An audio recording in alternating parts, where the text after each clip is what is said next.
It's another episode of Mound Visit, episode 67. We're previewing, recapping the first day of the playoffs. It's October baseball, and we're excited to get into it here on this week's episode of Mound Visit.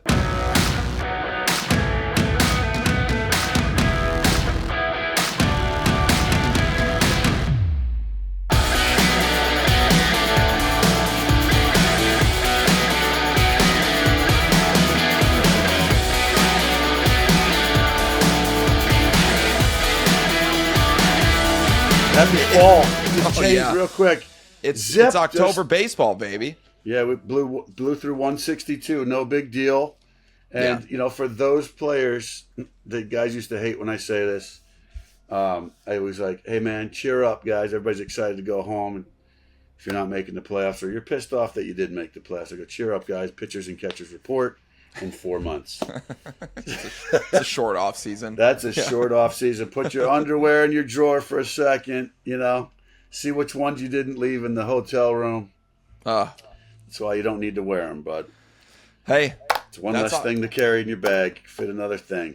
Yep, that's right. Well, for the people who've got teams still in it, for the teams that are still in it, for the players that are still in it, congratulations. This is a great time of year. It's always an amazing time of year. It's the best. Playoff baseball is just the best. The regular season grind is here, but we are back. We are grinding here for you guys. I'm excited to bring you some more stuff here. Just a reminder before we get into today's episode, like, subscribe, and share the podcast. You could subscribe for free on YouTube if you like to watch, and you could follow it wherever you get your podcasts. We are a part of the Believe Podcast Network. Every team, every topic, everywhere. This show is also brought to you by our friends over at Sweet Hand Sports. They're making the best batting gloves, golf gloves, snapback caps on the market. A local Pittsburgh product. Support the Yinzers and get yourself some Sweet Hand Sports. Code MoundVisit10 to get 10% off your first purchase today. But let's get into some baseball talk. I actually want to start off by asking you a question because I was thinking about this last night while I was watching my good old Mets take down the Brewers in game one. What a turnaround season. God bless. From the beginning, it's not how you start, from it's how you 0-5 finish. to OMG, as Gary Cohn, the great Gary Cohn said. Everybody was panicking. They were just like, this team looks like it's going to be in for a rude awakening, and here they are. Yeah. I mean, it just shows. Yeah, it just shows. I'm happy for you, bro. I'm happy for you. I appreciate that. You have something. You have some. Your dinners are easier to that's right. to muster down the throat. Get past that Adam's apple. Yeah. And your boy over at Barstool Sports there, he's probably a little bit happy after losing his mind over one game. Tell the guy stop having conniption fits, dude. I gotta be honest. I'm glad. That's an act. It's got to be an act a little bit. Because here's the thing: if you're gonna get that upset and you're like, "Oh, this team's dead, they stink," then you know what? You don't get to be happy when they're in the playoffs. Because I believed the whole way through. Right. That's got to be at some point. I feel like does that overplayed? Like, can he keep that up? No. Right. Anyway. No, it got tired this year, I think. I'm glad to see him happy because I love when Mets fans are happy, and it means that I get to be happy too. But cheer up, guy. Like I said, he's a guy that I'd say, cheer up. Pitchers and catchers report in 4 months. That's the guy I would say that to. That's right. Well, I want to ask you this question because you've been a part of many 162 game seasons, and I think, like I said, I was thinking about this while I was watching the Mets. Is they just played that, a doubleheader on Monday. They were playing for their playoff lives for the last few weeks leading up to this. And I just think about the exhaustion, the mental and physical exhaustion that must come over you once you get to this point. But two of the players, they talked to JD Martinez and Mark Vientos after the game and kind of asked them, like, you guys have been through a lot over these last couple of weeks to now get to this point. How did you muster up the energy? And both of them said when you get to the playoffs, that energy kind of finds you and it takes care of itself. If I'm paraphrasing, but can you kind of expand on that from your experience? Did you find that was the case, or how did you kind of, once you get through the grind of 162 and then you get to the playoffs, how do you find that extra energy to keep going? I'll tell you what, and I'm no longer a player. Right. Yesterday was the 11-year anniversary of our wild card game here in That's Pittsburgh. right. And the energy, I did an interview on 93.7 The Fan, and we recapped it because Pittsburgh's not in it. And, this city is hanging on to it. To speak of that energy you're talking about, Yeah. yes, it's August can be really heavy. The season can be, you're counting the days to get through and do your personal best and finish strong for next year's contract if you're up for one, to get a job for next season. That heaviness can sit when you're on the losing side, like if you're with the White Sox or the Pirates or some of these other, teams that are not in the playoffs. Sure. But if you are in it, man, and again, I'm gonna sidebar to the teams that have to wait again and have a week to eight days or whatever it is, like the Yankees and the Dodgers, teams that won their division.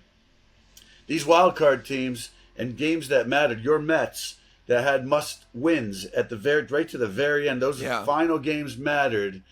It just shows you that the beginning of the season, some of those swing games or the way you started, every game counts, every play matters, and when you get into playoff baseball, it's always about timely hitting and pitching matchups and performances. Key, the bullpen, right? The emphasis of how good your bullpen is, because let's just face it, that's when the game's on the line.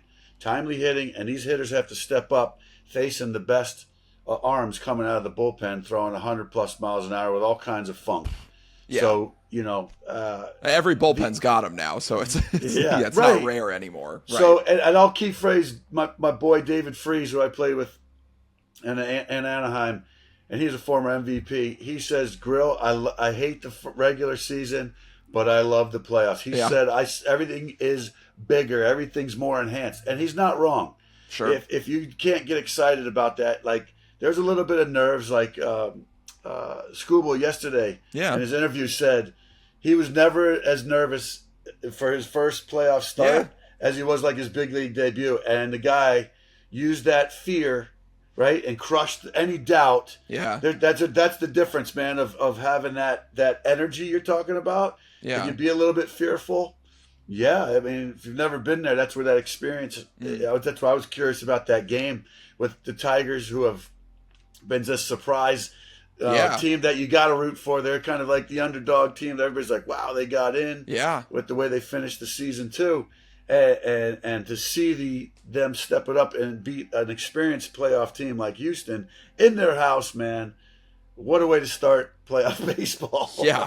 Yeah, that's a great game to start on there, because I think, I don't know the exact number, but the Tigers were 3 or 4 games out of a playoff spot with like 11 games to go or something like that, and they end up just going on an absolute heater and sneaking into the playoffs within the last couple. And they clinched before the Mets clinched, which was crazy to me. Maybe know why. Maybe those guys were the guys that didn't study until they had to study before the test. Like there is something to say about like when shit's on the line. Yeah. Like you get your back into the corner. Are you going to come out swinging? Like, were we going home or are we going on? Yeah. And I feel like, you catch that right drift and everybody's buying in to be like, all right, we're all in this. Or if you have guys that are saying, I'm kind of ready to go home. I'm spent, or I'm kind of hurt. And, you feel that vibe, and it's like interesting. Yeah. So the Tigers they're the youngest roster in baseball. I think the oldest guy on their roster is Matt Vierling, and I think he's 28 or 29 years old. Let me see the roster. I got to see this roster age. At least the oldest guy in their starting lineup and on the position side, or on their position players, Matt Vierling, 28 years old. But what do you think about the notion that maybe, a young team like that sneaking into the playoffs, kind of like, they don't know any better. It's just like, hey, we might as well just mess around and go make the dance here. Listen, man, when you play a big league season, why not us, right? Yeah. And I tell you what, you got to always watch out for these wild card teams. Mm-hmm. Again, because the momentum is they're playing that game 6 or 7 mentality where these are must-win series to get on to the next one. And you got these other teams that are like, oh shit, this thing that was nagging me, or you know, just your mental to like, I got some time off. I don't have to play today. It's just a little workout day. Yeah. I can get by today. You can't. And that's why I think some of these teams with the long layoff, I think it's kind of, the format is unfair in a sense that, the better teams that win a division and have played the best against the rest of the league, they have to sit and there's a switch that you can't just turn on and off in baseball. That's why you got to play this game every day. I say it, and my pastor at my church, he's a big Yankee fan, and he's like, "Oh, geez," he goes, "I hope you're not right this year." I go, "Well, you got a 1 in 4 shot because last year, 3 of the 4 best teams lost." I know. Well, it's going to be very interesting to see this year, and I think when you look at the importance of pitching, I think that pitching is now. I mean, you would know this better than I would, obviously, but I think that a little bit of a layoff probably never hurts the arms, right? I think it's probably more so going to impact the guys in the lineup because I remember seeing a quote from Rod Carew who said that you can lose timing overnight.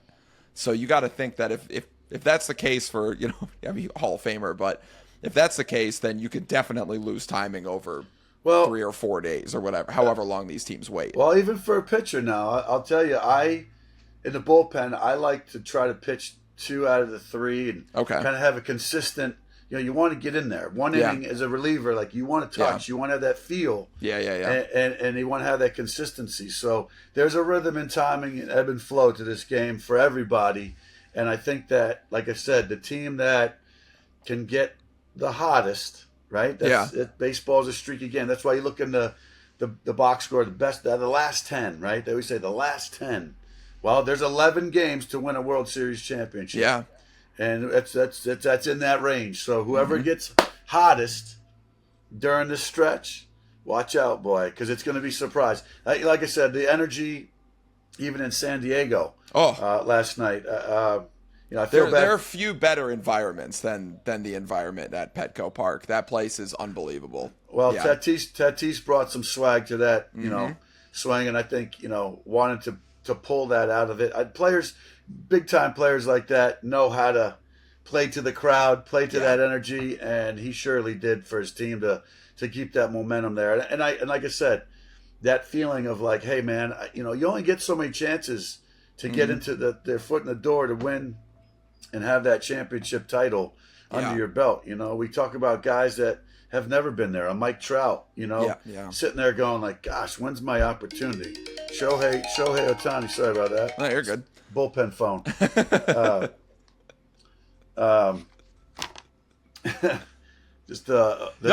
You make a good point. I'll piggyback off that because I was thinking about that. We could start with we talked a little bit about that Astros-Tigers game. We'll circle back. But I was thinking about that while I was watching the Padres and Braves game, and I'm watching Kyle Higashioka hit a home run, and I was like, he's got more postseason home runs than Mike Trout, which is like, it's a crazy thing to think. That's a whole nother can of worms. But I thought the interesting thing about this game, and you played for the Braves, so you could touch on this as a former member of that organization. But now, obviously, it brings a slight smirk to my face because I'm a Mets fan. But the Braves are in trouble in that series, and I think part of the where that comes in is their pitching.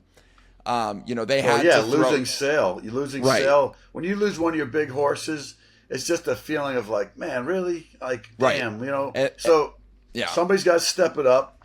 But it's just still that like feeling of, are we prepared? Do we have all our dogs in the fight? And this is a time where you got to fight. And and that's the tough part about having to play that doubleheader on Monday, the day before the playoffs, is they had to throw Schwellenbach in that all-time game that they played with the Mets, and Schwellenbach was fantastic. But the Mets ended up getting into the bullpen. But you had to throw him. You had to throw Ronaldo Lopez in game 2 because you have to win that game to get into the playoffs. If they had lost, the Diamondbacks would have been in their spot. So it's I think, as much as I don't want to feel bad for the Braves, I do feel bad because they had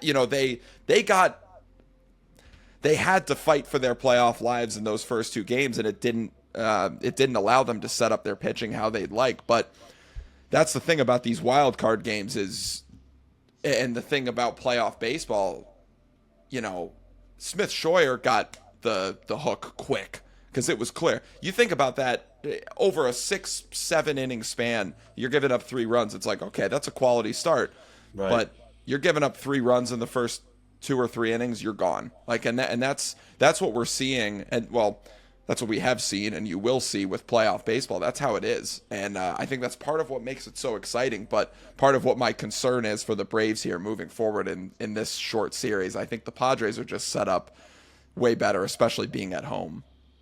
Yeah, you want to at least come out swinging again, and it's a must win for them. So right, it's but this is why it's the best reality TV show going, because it's every day. You got to see what the team went through. Yeah, you talk about just how the season in entirety, from the off season moves to spring training, the promise of that, to the big meat of the sandwich, which is the regular season, which you go through the ebb and flow of the day to day, and you're like, oh man, what's going to happen? You have a good month, a bad month.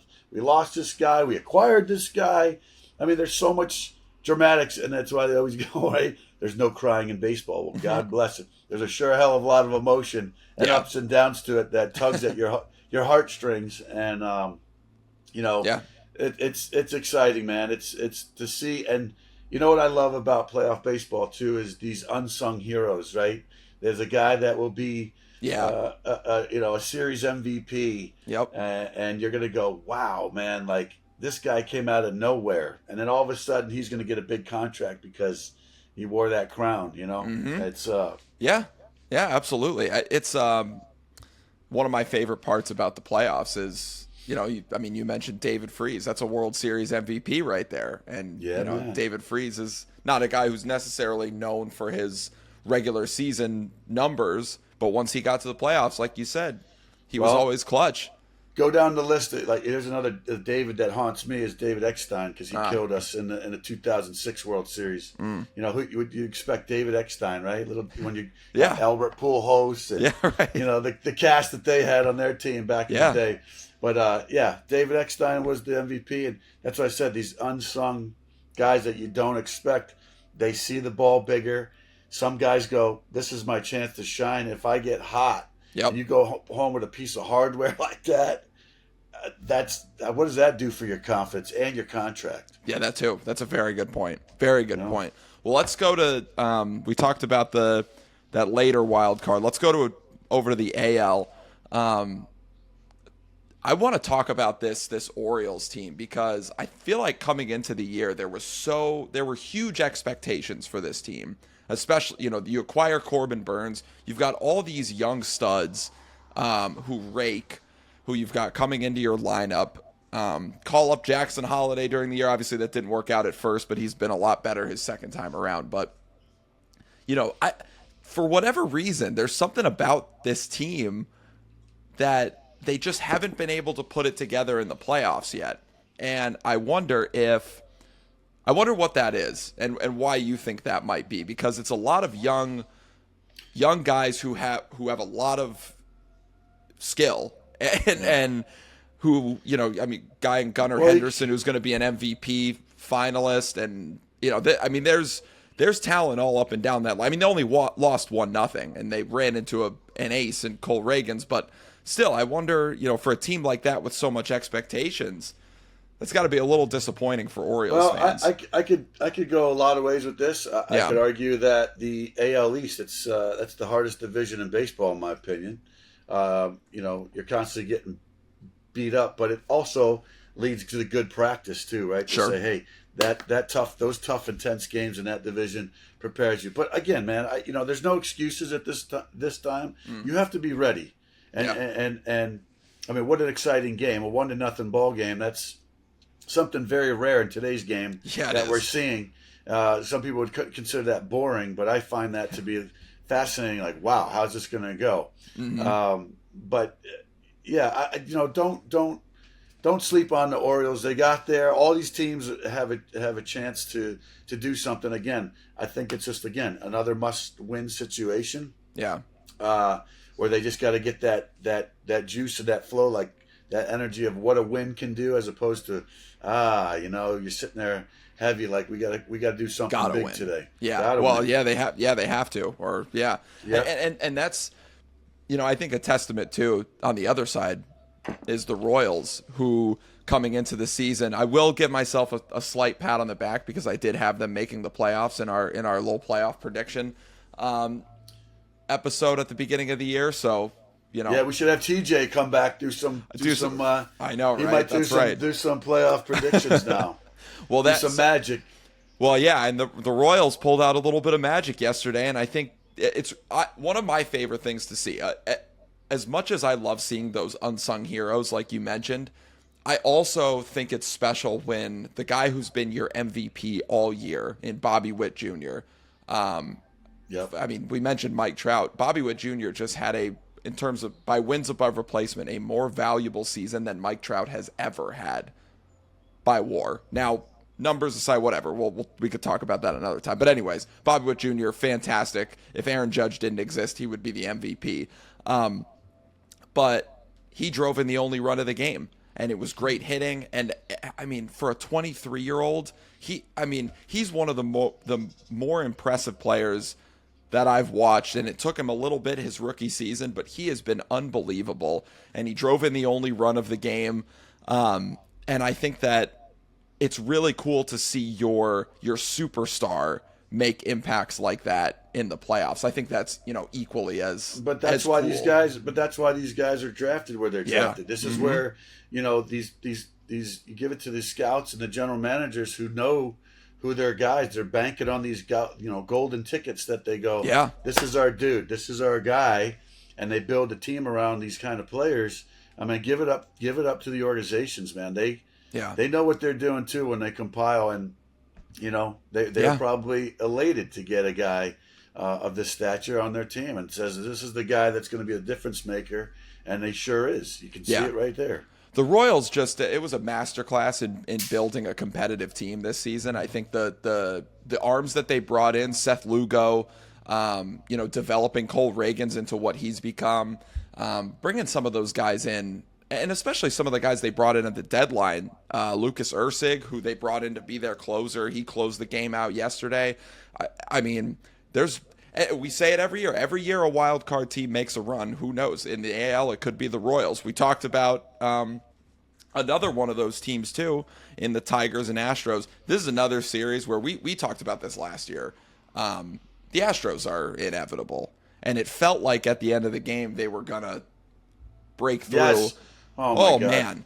I was like, here we go. I'm just waiting for that big hit. Right? And it almost, oh my God, Hayward hit that ball on the nose too. Well, I was holding my breath because he got a changeup that he swung and missed on. And I was wondering if they were going to go to the well on that same pitch again, which they did. And I felt like he was right on that, so he was looking for that. Yeah.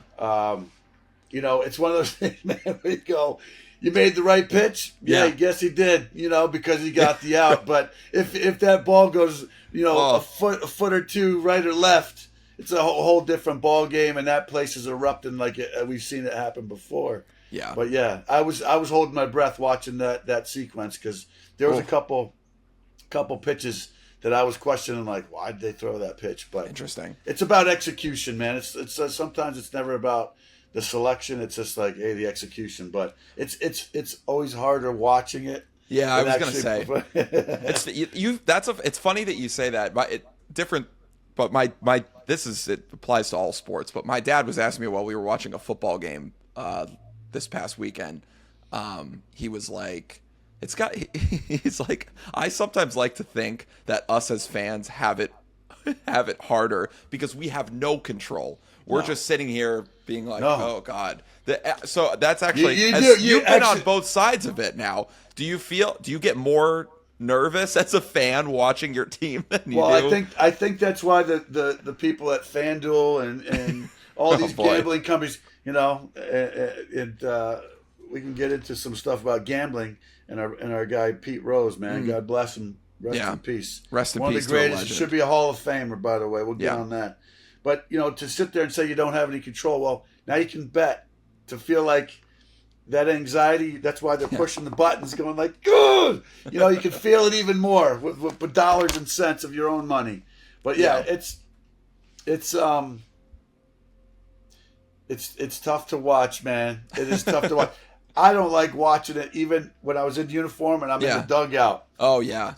Going like, you're living and dying, rooting for your teammate to go, come on, buddy.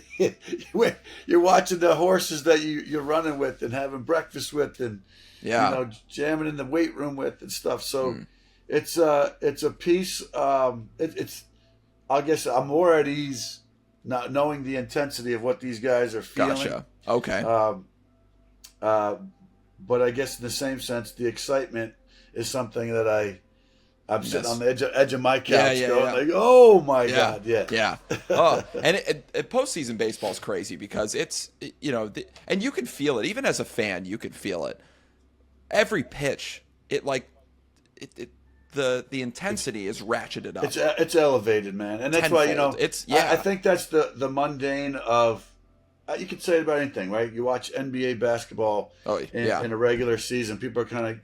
that's one of the bigger jumps in sports. And you watch guys start playing defense, the game is totally changing. But I guess, we could say that anything. When something's heightened on the line, if you said, well, I'm playing for $10 as opposed to $100, sure, you're going to be like, oh, all right, that's a difference maker. If I lose $10, is it going to be... changing my day? Sure, I don't know. Sure. $1,000, does that change your day? I hate to put monetary value on what we're doing, but it's incentive, right? What's the incentive? No, that's true. Yeah. A ring, a title, an accolade, an award. There's so much at stake. Maybe your job, maybe it's the last thing, like I said, the last box to check for any player. Mm-hmm. And what you've heard me say this before is I say there's 5 steps. Yeah. It's getting drafted, getting your big league debut, being an everyday player, making the all-star team, and then winning. Yeah, right. Or getting the big contract, being an all-star player to get that big league contract extension or whatever, and then winning. That's kind of like, I guess the order that people would say, well, I'm out. First year, you're expecting to win. Well, I haven't got my feet wet to feel like I deserve to win year one. Like Cal Ripken got it, I think, with one of the players that got to the World Series his rookie year. Yeah, I think him and Jeter did that. But Jeter got another shot. Cal Ripken never did. I know. Yeah. Right? Yeah. So that's why I said it's like, when would you prefer... would you want the best? The best is yet to come at the very end to go out on top, or win it early and be like, "Damn, man, I wish I could have saved the best for last." Mm-hmm. No, I hear you. It's interesting, and it's I think one of the ways that I see it the most, that intensity level, is with guys don't take at bats off, and not that I'm not saying they're taking at bats off in the regular season, but like. The battle between pitcher and hitter is one of the cooler things in sports. It's just like it's you against me every 27 times a game or what, you know what I mean? And it's so cool because you can feel that as people who even if you haven't played the game, you can watch a regular season baseball game and watch a playoff game. Guys are fouling off pitches that they normally wouldn't in the regular season. The at bats that got I noticed this watching, and it's just it's really cool to see because that's what I said. You're taking elite athletes, and you really get a sense of how talented they are. You can tell how locked in they are. Yeah. Well, that's like saying, and I'll jump a genre. There's a YouTube video of Prince playing with some of the best guitarists, right? Oh, is this the While My Guitar Gently Weeps? Yes, you've seen that? Yeah, that's like Right? one of the best So guitar solos of all time. Yeah, so all the other guys are like looking at Prince. Prince just went off Yeah. and almost embarrassed them. They're like, "Oh." Tom Petty was on that stage with him, and he was just shredding. Just like, wait, we're the backup for Prince. Okay. That's a great analogy. But so you sit there and you go, wait, this guy's invincible in the playoffs. Yeah. Right? There's guys that we could probably do a list of like who you would never want to face in playoff history. Baumgartner. Yeah, Baumgartner. Oh my right? God. That's an easy one. Yeah. I think he pitched every inning that year they won. It's almost like they rode his back. Had an ERA under 1. Like, it's ridiculous. He pitched 40. I think he pitched 40 something. Something like that. Yeah. Mm-hmm. Yeah. Yeah. You don't see that a lot. He was dirty. We didn't give we touched on the game already, but before we get to the last one to talk about, we do have to give our flowers to Michael King, who was phenomenal. Oh, dude! For the Padres. Oh my God! Now I don't want to now like it's obviously too early and it's whatever, but imagine if the Padres end up making a run in the playoffs, and if the Yankees disappoint and they say they're bounced in the or whatever. You could almost argue that the Padres won the trade. They got Michael King. Holy crap. I mean, that guy's an ace. He is an ace. Wow. Well, like I said, this is when I think you see players step up and they really test themselves like, wow, I'm that good. Yeah. Man, that's a great point. When you get confidence in this game through experience and you start sitting there and there's this bravado, there's this alpha, there's this lore that you go, wow, players start going, I can do more. Yeah. I can be more. The thing of the difference where it's like, how do you become great? You be consistently good. Yeah. Right? And when you finally touch great, I think the thing mentally I would love to do an analysis on is, you get there and you're like, can I do that again? You won the MVP or the Cy Young. Sure. Geez, you know what I had to do get that? Can I get that again? So, there's an elite group, right, that have touched that. Like you look at, which is a crazy, I think we've even mentioned this before to the point, Nolan Ryan's thrown 7 no-hitters, but never won a Cy Young. That's nuts to me. Yeah. Roger Clemens won all those Cy Youngs. What do you win? 7 Cy Youngs? 7 Cy Youngs. Yeah. So, and never threw a no-hitter. So, you sit there and you're like, this game's freaky like that. Yeah. But you sit there and you go, what level do you continue to keep climbing? Yeah. And say, hey, but consistency, man, is the name of the game. And then once you get to that level of confidence and consistency, it's like you can fear, but when doubt creeps in this game, you're done. Yeah. You're done. It will bury you. It will chew you up, eat you alive. So. Yeah, you could see that on the Braves side too, facing him, because he was throwing frisbees up there. His stuff is nasty, and it's funny you talked about that self belief. King was one of those guys who always wanted to be a starter and pushed to be a starter, and he finally got the opportunity to do that in San Diego. And no, he was good, man. I mean, I know 12 Ks over 7 innings. Yeah, not bad. I look at it like no walks. He gave him no opportunities. Right, that's coming with it. That's coming at you. Yep. And that's a mentality. I just go, wow. I would love to really get into his brain and mindset that he had, knowing that he was game 1 starter. Yeah, locked in. We'll finish with the Mets game. That was of course. You want to bring out some cake or candles? Or save the best for last. Still, job's not finished, obviously, but great game. I do want to ask you this, and I'll start on the Brewers side because this is something I want to ask you about. Pat Murphy, Syracuse product, by the way. Yeah, man. Congratulations to him making the playoffs, but and the division, winning a division, awesome stuff. The decision to pull Freddie Peralta, he had just retired 9 in a row. He was at about 60, I think it was 68, 70 pitches, something like that. Right. The Mets had gotten to him before, but he was settled in completely.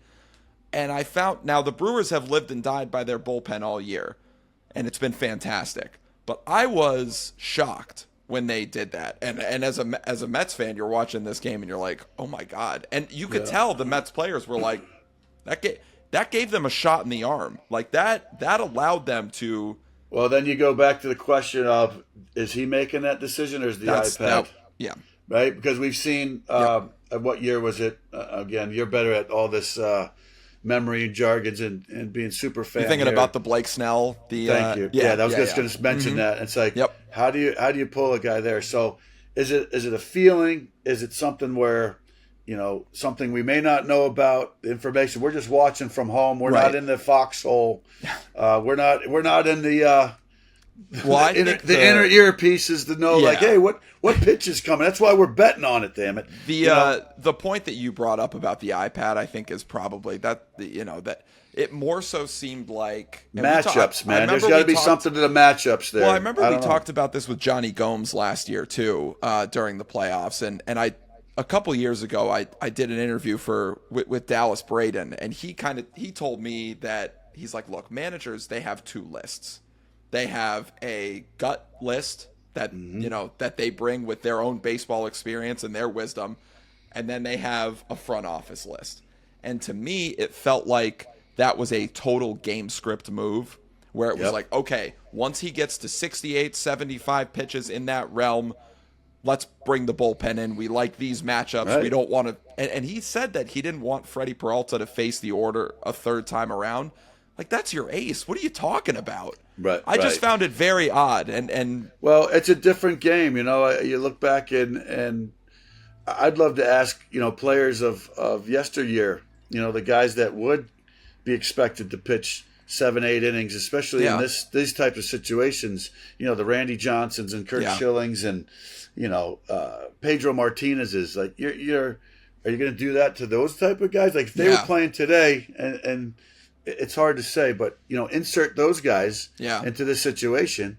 Well, Peralta was pissed in his post-game press conference. Rightfully so, man. Because nobody wants to be pulled, man. Especially after a starter after 4 innings. That's almost like that's buzzkill.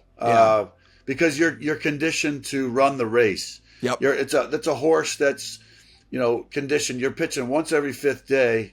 And in the playoffs, you're like, all right, I can step up to, hey, even my bullpen day, my 2nd or 3rd day, I'm out there again. Like we talk, a la Bumgarner, right? I'm gonna be ready. I'm gonna do everything to be ready. I'm emptying the tank. Yeah, right. Because I got a shot. Exactly. Yep. And I think it was a complete 180 on the other side of that, where obviously the Mets took advantage of the bullpen coming in and were able to score some runs. But I thought Carlos Mendoza on the Mets side of it was complete masterclass in managing and completely outmanaged Pat Murphy in that game, because after that happens, he's like, okay, Severino has seemed to settle down a little bit. I'm going to leave him out there. And then Severino goes out and throws 2 shutdown innings and ends up getting them through 6. And that was huge. Yeah, because they had no bullpen coming in. He wasn't super flashy. Exactly. 3 punch outs, but like I said, did what he needed. Quality start. Exactly. It's something that people don't really talk about. That was a measuring stick. Yeah. Way back in the day, he got him through to set up for the rest of the game. Yep. And you know what? In this type of situation, you can't maximize your bullpen. When you start maximizing and stressing out your bullpen this late in the season, it's not good. So, the starters, it's that ebb and flow, man. It's timing, it's consistency, it's luck, and it's whoever's getting hot and streaky. This is why we're watching. This is why we're talking about it. We're analyzing it. We're dissecting this, man. Yeah. And I can't wait. What time is it right now? 9:40 a.m. We're almost How many there. hours? How many hours? I'm excited. It's only October 2nd, and it's not 2:30 yet. I'm waiting for it, baby. I know, 2:30 game time. Come on. Yeah, people are at work. It's like people are or aren't working. Remotely from home. Yeah, that's right. Oh, man. Well, hey, this was, recapping the first few games. We've got a lot of playoff baseball left to talk to you guys about, and we're excited to do that. But this was, a great first day, as good of a first day of playoff baseball as you could hope for yesterday. Yes. So, and let's not forget Pete Rose, man. I sit there and I go, like him or not like him, the guy was one of the greatest, and Hit King should be a Hall of Famer. If his punishment was to not put him in when he was alive, gambling is now allowed in baseball, and come on, let's go. Let's clean it up. I always said that the second that everything in baseball started being sponsored by a different sports book is the second that he should have been put into the Hall of Fame. Absolutely. And I feel the same. Absolutely. I felt that way then. I feel that way now. And there's guys in the Hall of Fame that did steroids. Let's just be honest. Sure. And then if they're not, so let's just say, if you're good, you're great, you're elite, you're in. There'd be no doubt. It's not going to be this Hall of Very Good or maybe. No, he's a shoe-in for me. Yeah, always has been. Yep, absolutely. And rest in peace to one of the greatest that the game's ever seen, and the hit king. And I would spike the rosin bag on the mound to end that mound visit. That's right. On that one. Right? There you go. There you go. That's right. Yeah, no, absolutely. And thank you guys so much. We're going to start coming to you more consistently. We fired it up a little bit here for the playoffs. So we're excited. And you had to get rid of that ear rash from your earphones. The ear rash really got to Casey. So that's why we had a little delay. And, yeah, sure. This broadcast was interrupted by his cauliflower ear. It was not. No, I have not been in the ring getting cauliflower ear. No, not yet. We'll see. Well, it depends on the outcome of the Mets game. Maybe we'll see what happens. When your backyard brawls videos get released and leaked, we'll showcase a couple here. So he's looking for a few sponsors for Casey's backyard brawls. Yeah, Dana White, holler at us. We'll get the UFC up in here, so we'll see. But upstate New York, if you're looking for him. Yeah. Oh, man. All right. Well, guys, thank you so much for tuning in. If you haven't already, subscribe to the channel. If you like to watch us, you can do that for free on YouTube, and you can follow us wherever you get your podcast. Like, share, and subscribe if you have the time. It really helps us out. And hit us up on social media if you got questions you want to hear from us at Mound Visit Pod. Grilli, anything else before we send it out? No, thanks for listening to the nonsense. That's right. We have good stuff, serious stuff, and a whole hell of a lot of nonsense on Mound Visit. Because why the hell would you make one if you didn't get us some of that, right? That's right. We'll see you later, guys. See you guys.